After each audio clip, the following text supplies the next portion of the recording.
27절부터 마지막 34절까지 말씀을 봉독하도록 하겠습니다. 창세기 25장 27절부터 34절까지 말씀 봅니다. 다 찾으신 줄로 믿고 봉독하겠습니다.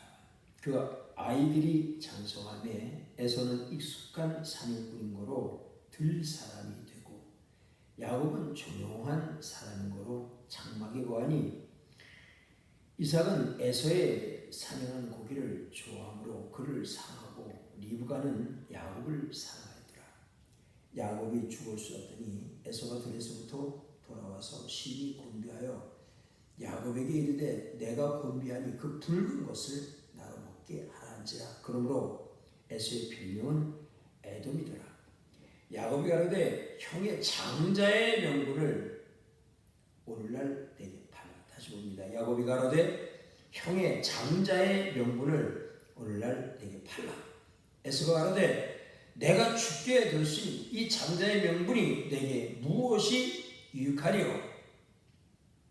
야곱이 가로되 오늘 내게 맹세하라. 에서가 맹세하고 장자의 명분을 야곱에게 판지라.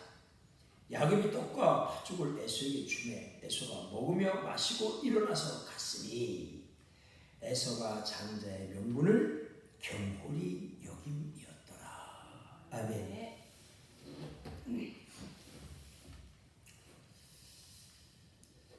벌써 10월 첫째 주가 되십니다.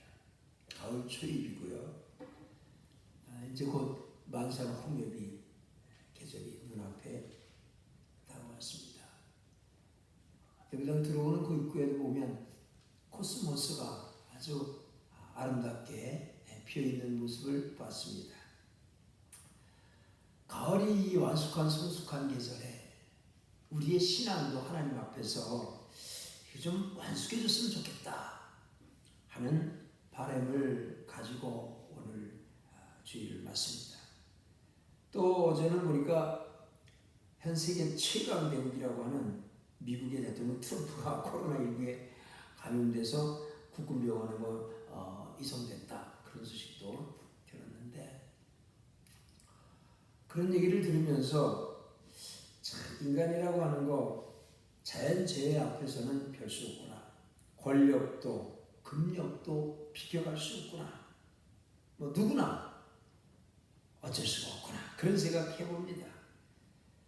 이럴 때 성도는 이런 자연을 통해 하나님께서 계시하시는 계시를 그 하나님의 음성을 들어야 되지 않겠느냐. 천재지변을 통해서 날씨라든지 또 이 우주에 돌아가는 그 모습을 바라보면서 하나님께서 우리에게 말씀하시는 하나님의 음성을 들을 수 있는 눈들이 열리시기를 주의 이름으로 축원합니다. 우연한 일이라고 하는 건 세상에 없습니다. 이 세상의 일들은 너무 거창하고 너무 인간의 한계를 넘어서서 오기 때문에 우리가 엄청나서 보지 못하는 것이지 거시적인 안목으로 보면 하나님께서 하나에서부터 열까지 다 주관하시고 계획하시는 거 그걸 믿습니다. 코로나19도 하나님이 퇴치해 주셔야지 사람의 수단과 방법으로 되는 것 아니지요. 이러한 시대를 바라볼 수 있는 눈, 이 시대를 바라보면서 말씀으로 이 시대를 잘 깨달을 수 있는 지혜, 오늘 우리들에게 이것이 필요하지 않나 그런 생각을 해봅니다. 오늘 말씀을 통해서 지식을 쌓는 시간이 아니라 살아계신 하나님의 음성을 듣고 그분을 만나는 복된 시간이 되기를 주의 이름으로 축원합니다. 지난 시간에 우리는 하나님의 선택에 대한 얘기, 야곱과 에서의 그 얘기를 통해서 우리가 쭉 나누었습니다. 에베소서 1장 4절에서 5절 말씀을 보면 곧 창세 전에 그리스도 안에서 우리를 택했다. 창세 전에 우리를 택했다. 우리로 사랑 안에서 그 앞에 거룩하고 흠이 없게 하시려고 그 기쁘신 뜻대로 우리를 예정하사 그리스도로 말미암아 자기의 아들이 그러니까 창세전에 우리를 택하시고 우리를 하나님의 자녀 삼았는데 그 방법이 뭐냐면 예수 그리스도로 말미암아 하나님의 아들이 되게 했다. 원래 우리는 진흙덩어리에 불과한 사람들이었는데 하나님께서 천지를 만드신 그 하나님의 아들이 되게 했다. 그 방법이 예수 그리스도로 말미암아 되는 것이다. 그걸 알려주는 방법이 바로 출애굽 사건이었죠. 원래 출애굽한 이스라엘 430년 동안 노예살이하던 이스라엘 백성들 200만 명은 원래 야곱의 12아들이었죠. 자유자였어요. 그런데 애굽에 내려가서 노예로 400년 사는 겁니다. 원래 우리는 창세전에 선택한 하나님의 자유자로 부름을 받았는데 이 세상이라고 하는 애굽에 400년 동안 종살이 하나님이 보내신 거예요. 그리고 때가 되면 때가 차면 하나님이 정하신 기한이 차면 이 애굽에서 우리를 건지실 거란 말이에요. 그걸 알려주시기 위해서 본향 찾아가야 된다는 걸 알려주시기 위해서 하나님 이스라엘 백성들을 400년 동안 노예살이 시켰다가 하나님의 시간이 되자 그들을 출애굽시키십니다. 그때 출애굽할 때 하나님께서 10가지 재앙을 그들에게 줬잖아요. 10가지 재앙이 뭐라 그랬어요? 강계 입하수 도구한 깜짝 그랬죠? 기억하십니까? 강의 재앙, 개구리, 파리, 짐승, 독종, 우박, 황충, 흑암, 장자의 종. 그래서 10가지 강계 입하수 도구 황깜장. 그래서 10가지 재앙이었죠. 근데 이 9가지 재앙을 계속 내려도 이스라엘 백성들 애굽에서 안 떠나요. 미적미적하고 재앙이 끝나고 나면 또 좀 편안해지니까 좀 살만하니까 그냥 또 미적거리고 애굽에서 안 떠나요. 어떤 방법으로도 안 된다는 거예요. 9가지 재앙을 주시면서 우리에게 하시고 싶은 말씀은 뭐냐면 너희가 애굽을 떠나는 것은 어떤 방법으로 안 돼. 그걸 가르쳐 준 거예요. 어떻게 떠나는지 알아? 장자의 손, 즉 어린 양을 잡아서 그 인방과 문설주에 그 피를 바르지 않으면 다른 어떤 방법으로도 애굽을 떠나지 않는다. 그 얘기한 거예요.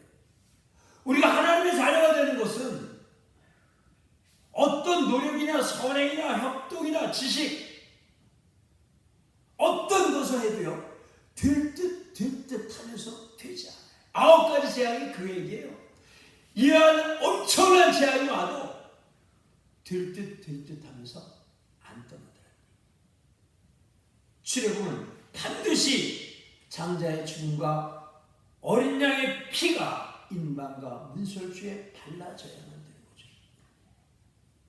결국 우리의 구원이라고 하는 것은 하나님의 장자 예수 그리스도의 죽음과 그 피가 인방과 문설주에 바른 사람만이 가는 것입니다. 그 사람이 이스라엘 사람이든 이방인이든 상관없고요. 피가 발라지면 누구든지 출애굽이 되는 거예요. 신약에 와서 그 사실을 철저하게 가르쳐준 사건이 사도행전 10장에 나와요. 요바에 있던 베드로가 제9시 기도시간, 6시 기도시간, 우리는 이제 12시 정오 기도시간, 기도하러 옥상에 올라갔어요.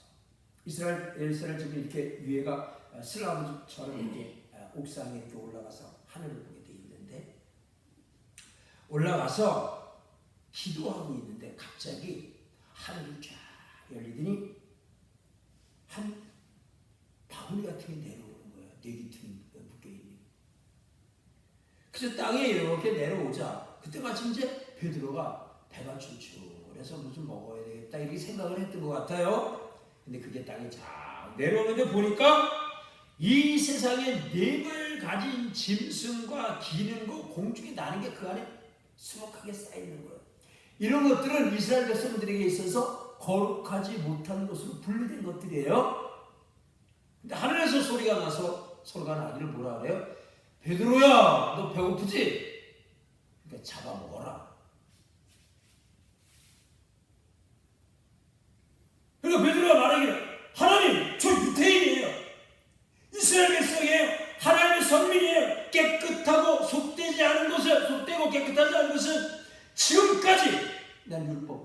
따라왔기 때문에 먹은 적이 없어요. 베드로는 철저한 유대주의자예요. 오직 구원이 유대인에게서만 난다. 하나님은 유대인의 하나님이야. 이렇게 철저하게 믿었던 사람이에요. 그때 다시 하늘에서 소리가 나기를, 야, 하나님이 깨끗하게 하신 것을 내가 속되다고 하지 말아라.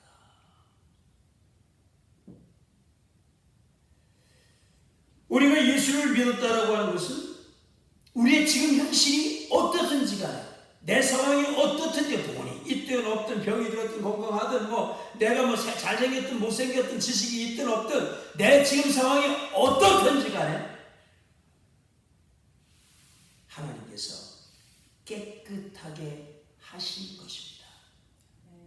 제가 항상 드리는 얘기지만 영혼의 무게는 같다.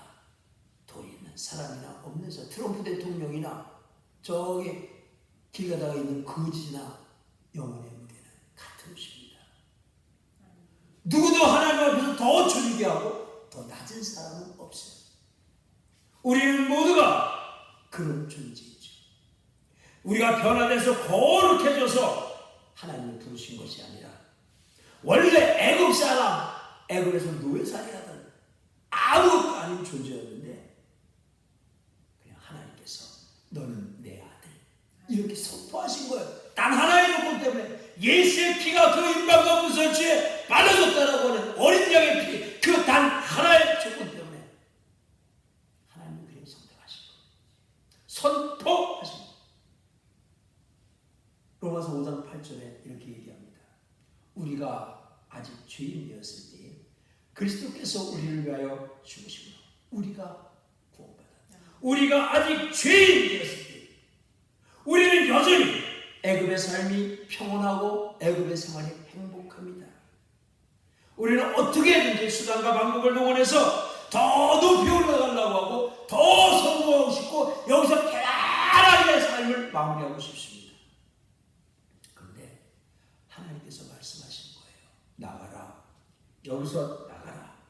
하나님 여기가 너무 좋아요. 그러니까 9가지 재앙을 다 보내셨어요. 그런데도 이스라엘 백성들은 여전히 뭉적거리면서 애굽을 느끼며 삽니다. 하나님을 애굽에서 바벨론에서 나오라고 제청을 하시는데 인간은 절대 이곳에서 자기의 행복과 평안, 그동안 쌓아놓았던 나의 성을 포기하지 못하죠. 할 수만 있다면 하나님이라고 이용해서 나의 꿈을 이루고 싶은 것입니다. 우리를 나오게 할 수 있는 다른 방법이 있을까요? 없어요. 만약에 있다면 예수께서 십자가에서 죽을 이유가 없죠. 우리를 구원할 수 있는 다른 방법이 있었다면 예수님이 뭐하러 와서 죽겠어요? 죽을 이유가 없죠. 방법은 하나밖에 없더라고요. 그 마지막 방법, 오직 하나의 방법, 하나님이 자기의 아들, 자기의 장자, 자기의 독생자 예수를 죽여서 그 피를 뿌려서 애굽에서 건져내신 겁니다. 그러니까 성도가 뭐냐? 성도의 정체성이 뭐예요? 성도를 누구를 성도라고 해? 교회 다니는 사람? 물론 맞죠. 그럼 성도가 정확하게 뭐야? 한다면 답은 간단합니다. 성도가 누구냐? 어린 양의 피를 바른 자, 예수의 피가 묻혀진 자, 그게 바로 성도인 것입니다. 그렇게 우리를 죽은 그 장자의 자리에 하나님께서 양자로 받아들이신 거죠. 장자의 명분은 지난번에 우리가 시간에 말씀을 드렸으니까 생략하고, 그 중에서 가장 중요한 것 중에 하나가 장자는 무엇보다도 상속의 권리가 있다. 상속 권리. 로마 시대의 법에 보면 적자에게는 부모의 재산, 유산을 상속하지 않아도 된다 그랬어요. 그러나 양자에게는 반드시 유산을 상속해야 돼 라고 하면서 법으로 정해져 있었어요. 여러분, 예수님 당시의 왕이 아우구스투스 황제였어요. 누가복음 2장 1절에 보면 누가복음 가이사 아구스토 이 사람 형제가 명을 내려서 천하에 다 호족하라고 해서 요셉도 다윗 족속이었기 때문에 갈릴리 나사렛에서 유대 베들레헴으로 가잖아요. 그 아우구스투스도 양자였어요.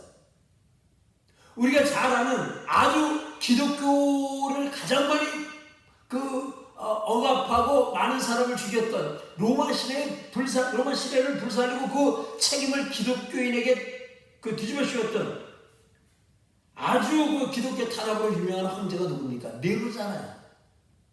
네로도 양자예요. 원래 그 네로는 노예 출신이었어요. 근데 클라우디우스 황제가 양자로 입정을 해가지고 양자였기 때문에 로마를 물려준 거예요. 그러니까 성도라고 하는 사람들은 하나님의 양자로 이제 입증이 돼가지고 하나님의 장자의 권한을 행사할 수 있는 은혜를 입은 사람들입니다. 그들은 반드시 아버지 하나님의 나라, 하늘나라, 천국이죠. 이거를 필연적으로 받아도 되고 안 받아도 이게 아니라 반드시 상속받게 될 수밖에 없는 그런 은혜를 입은 사람들이죠. 하늘의 풍요와 하늘의 평안, 하늘의 안식, 이 모든 아버지의 것을 우리 받게 된 거예요. 하나님의 양자가 됐다는, 하나님의 장자, 하나님의 자녀가 됐다는 것은 이렇게 소중한 거죠. 이스라엘 백성들에게 있어서 말할 것도 없는 거예요. 그들은 하나님의 언약하에 있는 백성이기 때문에 그 언약의 장자를 통해서 흘러간단 말이에요. 그러니까 이스라엘 백성들에게 있어서 장자라고 하는 것은 두말할 필요 없이 소중하고 생명을 걸고서라도 지켜야 할 권리죠. 아버지의 모든 것을 이어가는 거예요. 무엇과도 바꿀 수 있는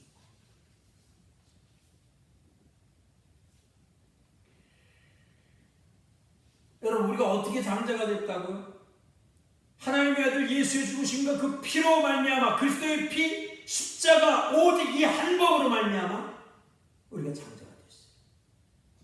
그러니까 우리가 지금 예수 믿고 성도가 됐다는 이것은 그냥 대충 교회 나왔다 가도 서른 다니니까 교회 다녀 성도 하나님의 자녀 이 정도가 아니고 얼마나 소중하고 얼마나 감격스러운 이름이냐라고 하는 것에 대해서 여러분은 자부심을 가져야 되고 깊이 생각해 봐야 하는 문제입니다. 죽음으로서라도 지켜야 할 이름, 그게 바로 성도 하나님의 자녀라고 하는 말이에요. 우리의 선조들이 이 단어 하나를 지키기 위해서 때로는 불구덩이 속에도 들어가고요. 사자들의 그 무시무시한 이빨 앞에서도 생명을 내걸었어요. 한국 서남태 많은 사람들이 망나니의 칼날 앞에서 목숨을 잃어가면서도 성도라고 하는 이 단어를 지켰던 것입니다. 그렇게 소중하고 그렇게 값진 이 장자의 권리. 근데 본문에서는 그런 장자의 권리를 경홀히 여겼다. 맞아라고 하는 말이에요. 경홀히 여겼다. 업신여겼다. 경멸했다. 근데 이게 그 앞에 문장하고 와우 용법으로 연결돼. 와우 용법은 뭐냐면 앞에 문장하고 이렇게 연결해 놨어요. 그 말은 무슨 뜻이냐면 야곱이가 끓여준 팥죽과 떡을 먹고 마시고 나서 그냥 아무런 뉘우침 없이 내가 장자의 명분을 판거에 대해서 아무런 가책 없이 마음의 꺼리낌 없이 별 생각 없이 잘됐어 하고 툭툭 털어버리고 자기의 갈 길로 갔다. 그런 뜻이에요. 이 에서의 행동에 대해서 히브리서 12장 16절에는 이 행동을 에서 이게 망령된 행동이야, 망령된 행동이야 그렇게 얘기했단 말이에요. 베벨로스라고 하는 말인데요.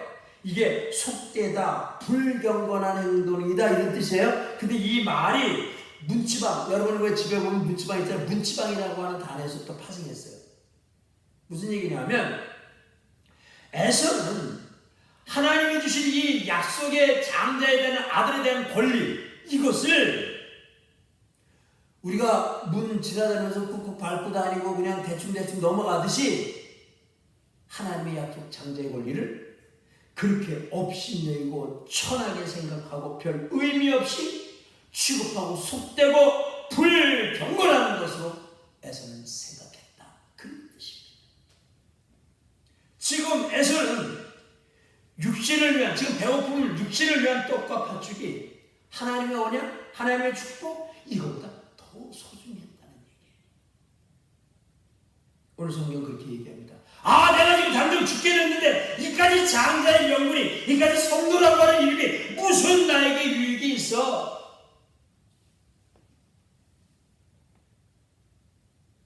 우리의 믿음이, 우리의 성도라고 하나님의 자녀라고 하는 이 이름이 육신의 배를 불려주는 팥줄만도 못했던 것입니다. 세상의 힘과 쾌락과 아름다운 평안을 위해서라면 그까지 성도라고 하는 이름 정도는 가볍게 팔아버리는 거죠.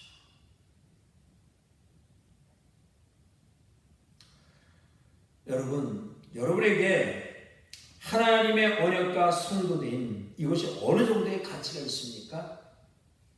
그리고 나의 성도됨을 흔드는 팥죽은 어떤 모습으로 여러분에게 다가오고 있습니까?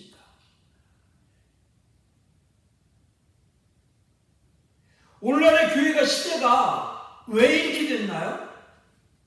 왜 1200만 명이라고 하는 교인들이 한국에 600만으로 잘라지고 그렇게 많은 교인들이 있는데도 왜 이 시대가 이렇게 하나도 하나님 안에 그리스도 앞에서 변화되거나 새로워지거나 하나님을 믿는 모습의 냄새가 이렇게 안 나고 있습니다. 기독교는 왜 개독교라고 이런 취급을 받으며 하나님의 이름이 저 땅바닥에 곤두박질 치고 그렇게 멸시와 천대를 받는데도 우리 시대가 왜 이렇게 됐습니까?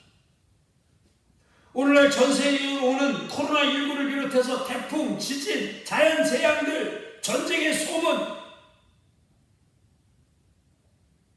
왜 이런 일들이 계속해서 발생하나요? 공중에 날아다니는 참새 한 마리도 하나님의 허락 없이는 땅에 떨어지는 일이 없다. 분명하게 주님이 말씀해 주셨는데 제 얘기입니까? 예수님이 그렇게 분명히 말씀하셨는데 하물며 천하무다 귀한 인간의 생명을 위협하고 고통을 주는 이런 일들이 왜 이렇게 비일비재하게 나타나느냐라고 하는 거죠. 징계라고 생각을 하는 게 좋을 것 같죠. 징계가 없으면 사생하여 친아들이 아니다. 히브리 12장에 말하고 주께서 사랑하기 때문에 징계를 주신다. 자문해서 매를 아끼는 자는 그 자식을 미워합니다. 하나님의 징계라고 생각을 합니다. 왜? 우리를 너무 사랑하시니까. 문제는 이러한 징계 속에서 오늘날 성도와 오늘날 교회들이 하나님의 음성을 듣고 내가 지금까지 추구하고 소유하고 싶었던 하나님의 자녀로서의 장자권을 포기하면서까지도 소유하고 싶었던 이 세상의 아름다움과 행복을 그렇게 살아왔던 우리의 걸음을 회개하고 돌이켜야 되지 않겠냐 하는 얘기죠.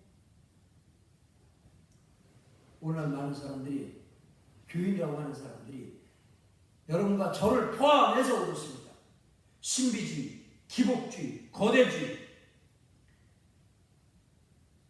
그것을 위해서 우리 하늘 소망 장자의 명분을 팔아먹고 있지 않느냐 하는 얘기죠. 지금 당장 팥죽이 필요하고요. 교회는 그 팥죽을 치겠다고 하면서 하늘 소망 팔아서 그 팥죽을 사는 거예요. 지금 배부르니까 육신에.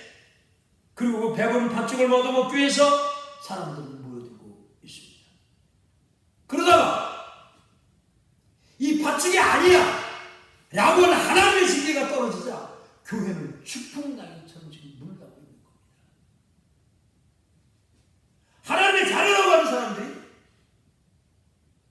추풍낙엽처럼 막 떨어져 나가서 단 1, 2년 사이에 1200만 명 교인이라고 자부하던 기독교가요 600만 명으로 줄었대요.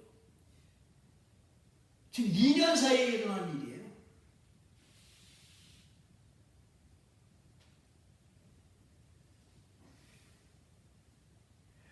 믿음은, 우리의 하늘에 대한 소망, 우리의 장자의 권리는 이 세상의 어떤 팥죽보다도 소중한 것입니다. 만약 지금 내가 눈앞에 팥죽을 위해서 성도의 명분, 맞아, 베베르스, 경홀히 여겨 망령된 행동을 하는 것이 조금이라도 내 가슴 속에 가책이 온다면 빨리 기도해야 됩니다. 빨리 해야 돼요.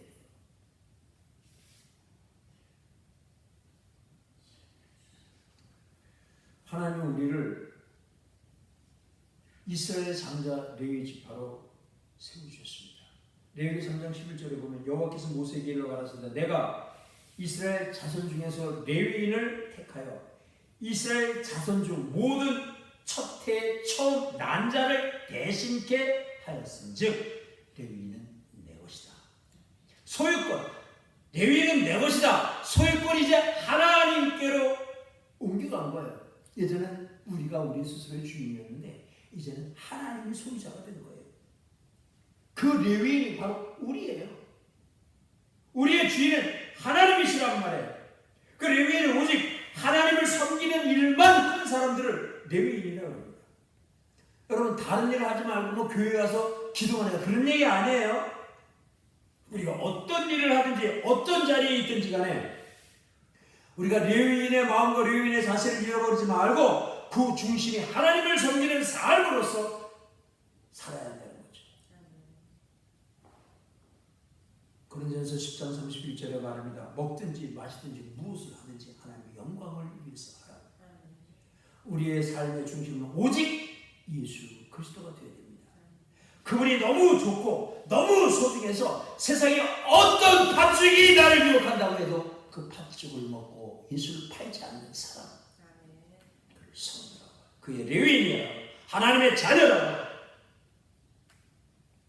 모든 것이 다 떠나가고 모든 것을 다 빼앗기고 완전히 빈털털이 알거지가 된다고 할지라도 우리가 결코 절망하거나 낙심하지 말 이유는 우리에게 하나님께서 하늘의 장자권을 허락해 주셨고 이 장자가 하나님의 모든 것, 아버지의 것을 물려받는다라고 하는 믿음의 확신을 가져야 될 것입니다. 사랑하는 성도 여러분, 에서는 이 장자권을 경홀히 여겼습니다. 우리 마음속에 혹시 에서의 생각을 우리가 갖고 있지 않을까? 그까지 예배 시간 1시간, 뭐 다음 주에도 또 모이는데 그까지 기도하는 거 1시간, 다음 내일이라도 하면 되지.